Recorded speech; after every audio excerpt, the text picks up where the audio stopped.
कर्मों का भोग निश्चित होता है। आप जैसा कर्म करेंगे आपको वैसा फल मिलेगा।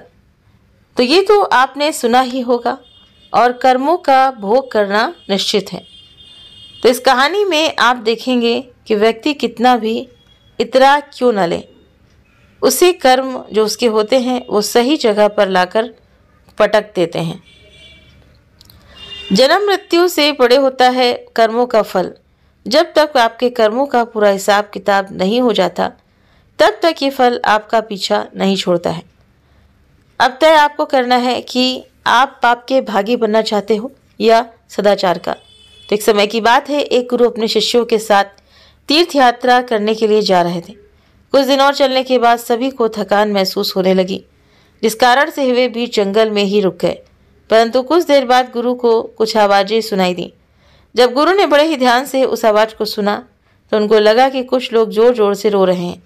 उन्होंने अपने शिष्यों को कहा, शिष्यों सुनो, ये आवाज़ किधर से आ रही है। तो सभी से परेशान होकर एक दूसरे का मुंह देखने लगे, क्योंकि उनको कोई आवाज़ सुनाई ही नहीं दे रहा था। परंतु शिष्यों ने गुरु के आदेश के अनुसार कुछ दूरी पर आकर देखा। वे गुरु ने गहरे कुएं में झांक कर देखा। केवल रूप को ही उस गहरे कुएं में कुछ लोगों के रोने की आवाज़ सुनाई दे रही थी, यानी कि सिर्फ गुरु को ही। तो गुरु ने जब उस अंधेरे कुएं में झांक कर देखा तो वहां पर 5 लोग बहुत ही बुरी दुर्दशा में बिलक बिलक कर रोते हुए दिखाई दिए। परंतु अभी भी शिष्यों को कोई आवाज़ ना तो सुनाई दे रही थी और ना ही कुछ दिखाई दे रहा था। तब गुरु जी ने कुल 5 लोगों को मुस्कुराते हुए देखा और उनसे पूछा, भाई तुम किन कर्मों का भोग भोग रहे हो? तब वे 5 और जोर जोर से बिलक बिलक कर रोने लगे। तब गुरु जी ने अपने शिष्यों को बताया, यहाँ पर 5 प्रेत आत्मा। ये सुनकर सभी शिष्य डर के मारे कांपने लगे।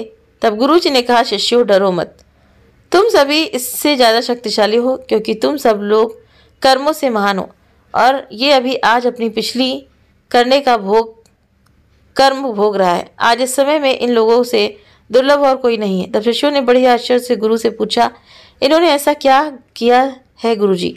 तब पहली प्रेतात्मा ने जवाब देते हुए कहा कि वो पिछले जन्म में ब्राह्मण कुल में पैदा हुआ था और एक ब्राह्मण या भिक्षा मांगता था, परंतु भिक्षा को भोग विलास में खर्च कर देता था।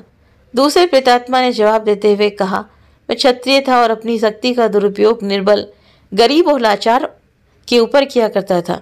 तो तीसरे प्रेतात्मा ने जवाब दिया, बनिया था, बस हमेशा अपने खुद के फायदे के बारे में सोचता रहता था, हमेशा ही मिलावट करके सामान बेचा करता था, जिस कारण कई लोग मारे गए थे।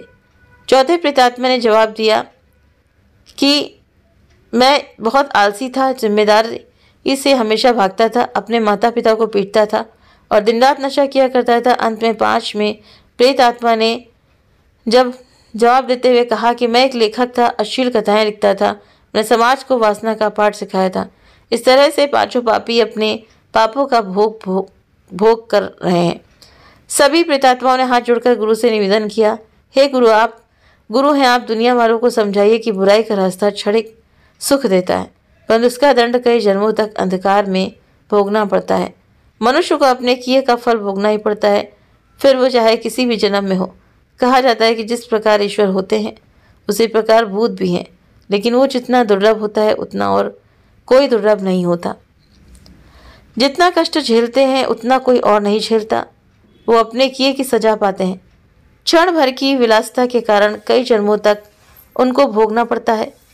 एक मनुष्य कितना भी क्यों न इतराए, नियति उसके कर्म के हिसाब बराबर रखती है। इसलिए हमेशा सदाचार के मार्ग पर चलें और आपसे कोई गलती हुई हो तो उसे ज़रूर से ज़रूर सुधारें।